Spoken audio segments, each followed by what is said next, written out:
আসসালামু আলাইকুম প্রিয় বন্ধুরা, কেমন আছেন সবাই? আশা করি সবাই ভালো আছেন। আল্লাহর রহমতে আমিও অনেক ভালো আছি।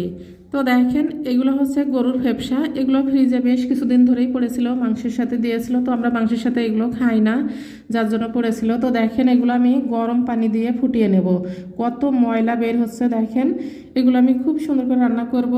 তো এই দিকে দেখেন, পুচি রানী তার বাচ্চা নিয়ে কতটা আনন্দে আছে, কোথায় উঠে বসে আছে দেখেন। তো এদেরকে তো আমার অনেক ভালো লাগে, তাই আপনাদের সাথে একটু শেয়ার করলাম। তো দেখেন কি কিউট এই বেবিটা।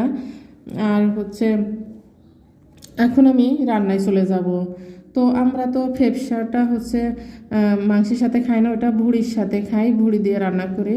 তো ভুড়ি নেই ফ্রিজে, তো কী করব, ভাবলাম যে এভাবে রান্নাটা করি। এভাবে রান্না করে আসলে অনেক বেশি ভালো লেগেছে। তো আমি ফেপসাটা গরম পানি দিয়ে ধুয়ে তারপরে আবারও ঠান্ডা পানি দিয়ে অনেকবার ধুয়েছি, যাতে ময়লাগুলো বের হয়ে যায়। তো দেখেন, তেলের উপর আমি পেঁয়াজ কুচি দিয়েছি একটা তেজপাতা। এখন দিয়ে দিলাম আদা রসুন বাটা, আর দিয়ে দিলাম জিরা বাটার সাথে এলাচ বেটে দিয়েছি। 1 চামচ দিয়ে দিলাম শুকনো মরিচের গুঁড়া, 1 চামচ হলুদের গুঁড়া। এখন স্বাদ মতো লবণ দিয়ে দিলাম। দিয়ে আমি মশলাটা হালকা করে কষিয়ে নেব।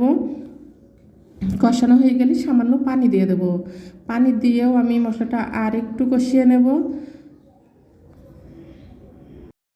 এখন দিয়ে দেব 1 চামচ গরম মশলার গুঁড়া। গরম মশলার গুঁড়াটা দিয়ে আমি আর একটু ভালো করে কষিয়ে নেব। কষানো হলে সামান্য পানি দিয়ে দেব।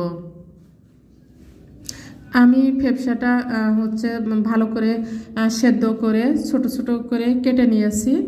2টা মাংস ছিল, 2টা মাংস আমি আলাদাভাবে সেদ্ধ করে নিয়েছি। এটা হাড়, এটাও আমি এর ভেতরেই দিয়ে দেব। তো সুন্দরভাবে কেটে নিয়েছি। এখন আমি মশলার ভিতরে দিয়ে দিলাম। তো এখন আমি হালকা নেড়ে চেড়ে কষিয়ে নেব।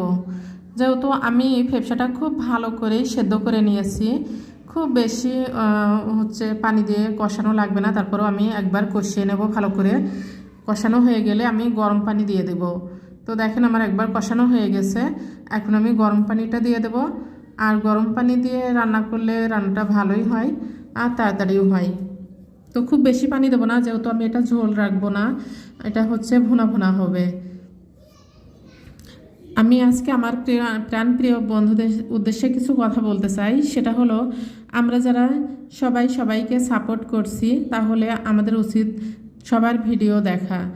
যার ভিডিও সামনে আসবে সেই ভিডিওটা দেখতে হবে, তাহলেই তো আমরা সবাই সামনের দিকে এগিয়ে যেতে পারবো, তাই না? তো দেখেন, আমার মানে ফেপসা ভুনাটা হয়ে গিয়েছে। তো আমি এমন অবস্থায় নামিয়ে নেব। তো দেখেন, আমি নামিয়ে নিচ্ছি। খুবই দারুণ হয়েছিল রান্নাটা। বন্ধুরা, সবাই ভালো থাকবেন, সুস্থ থাকবেন, আমার জন্য দোয়া করবেন। আল্লাহ হাফেজ।